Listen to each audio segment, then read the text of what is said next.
যেই সুন্দর বৃষ্টির মৌসুম চলতেছে এই সময় কিন্তু সকালে একটু খুদে ভাত, একটু ভর্তা এগুলো কিন্তু বেশ ভালো লাগে না? কিন্তু আফসোস আমি তো আর মার কাছে নেই। আসসালামু আলাইকুম, কেমন আছেন সবাই? আশা করি সবাই খুব ভালো আছেন। যদি মার কাছে থাকতাম তো অবশ্যই মৌসুমে মা হচ্ছে খুদে চালের ভাত মানে খিচুড়ি, তারপর নানান রকম ভর্তা এগুলো দিয়ে সকালে নাস্তা করা হতো। যা একটা মিস করতেছি, মানে কি বলবো, এখন সকালে তো রুটি খেতে হবে, অত তো বানানোর টাইমও নেই, উঠেই ব্যাস খাওয়া। তারপরে এই যে বেলা হয়ে যায়, কোনো রকম নাস্তা করা, বাবুকে টেক কেয়ার করা, তো সব মিলে অত প্যারা আসলে নিতে ভালোই লাগে না। আর এত ভর্তা করাও তো একটা ঝামেলার বিষয়, তাই না? কে করবে এগুলো? মা করলে বেশ ভালো লাগে, খেতেও কিন্তু বেশ ভালো লাগে। তো অনেক দিন পর বলতে গেলে একটা বুয়া জুটলো, যায় না কতদিন থাকবে। তো আমরা আবার বসে বসে চা খাচ্ছি, কারণ নিচে আর বসতে পারলাম না, ঘর দোর পরিষ্কার করতেছে। তারপরে এই যে বাবুর ট্রেনটা বেশ অনেকদিন পরে লাগাইছে, বেশ খুশি। মানে ট্রেনে ব্যাটারি ছিল না, এখন ওইটা লাগাইনি, এটা নিয়ে খেলা শুরু করলো।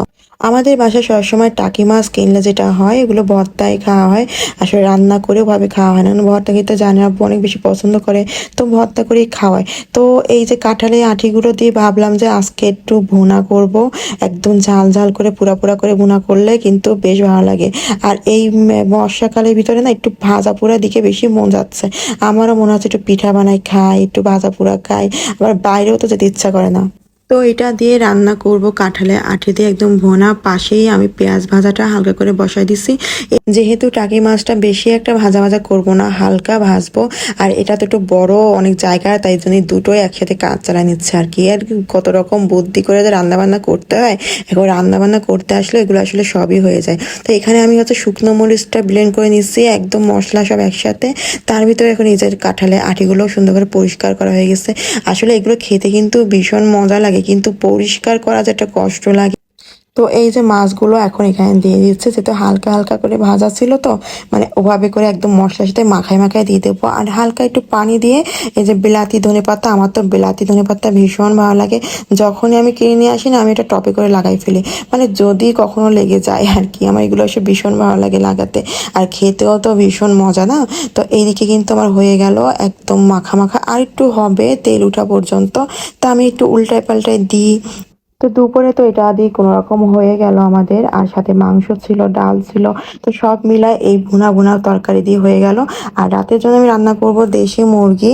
রাতে রান্নার প্ল্যানিংটা ছিল না, পরে ভাবলাম যে না, রাতেও একটু রান্না করি, যেহেতু আসলে দুপুরবেলা একটু মাখা মাখা খাওয়া হয়েছে, রাতে একটু দেশি মুরগির ঝোল হোক, বেশ ভালো লাগবে। তো এখানে মুরগিটা একটু, যেহেতু দেশি মুরগিটা বড় ছিল, তো আমি এটা হালকা করে একটু পানি দিয়ে এটা কষাই নিলাম। আর আমি যেহেতু প্রেশার কুকার ব্যবহার করি না, আমার কেন জানি প্রেশার কুকারে মাংস শীষ করে রান্না করা এগুলো আমার ভালোই লাগে না। তো আমার এরকম কষায় রান্না করতে বেশ ভালো লাগে। তো এখানটা আলুটা দিয়ে দিলাম, এই কষানোর ফাঁকে ফাঁকে হয়ে যাবে। পেট চালাতে এসে জীবনে অনেক কিছুর ফেস করতে হলো।